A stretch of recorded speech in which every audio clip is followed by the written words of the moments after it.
কুড়িগ্রামে দেশের জনপ্রিয় শিশু কিশোর ম্যাগাজিন কিশোর কণ্ঠ মেধাবৃত্তি পরীক্ষার পুরস্কার বিতরণ করা হয়েছে।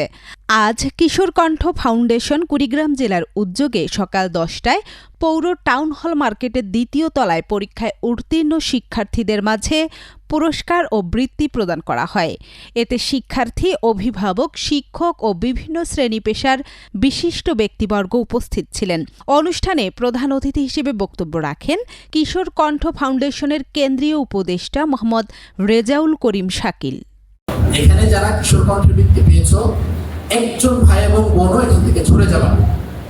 প্রত্যেকটা বৃত্তিপ্রাপ্ত শিক্ষার্থী আগামী দিনে নিজেদেরকে এত বেশি উচ্চতায় নিয়ে যাবা, নিজেদেরকে এত বেশি যোগ্য করে গড়ে তুলবা, নিজেদেরকে এত বেশি সৎ এবং নৈতিক মানুষ হিসেবে গড়ে তুলবা, যেন তোমার দ্বারা শুধুমাত্র এই দুনিয়াতে শুধু তুমি না, তোমার ফ্যামিলি না, তোমার আশপাশে আসে, তোমার সংস্পর্শে আসে এবং প্রত্যেকটা মানুষের উপকৃত হয়।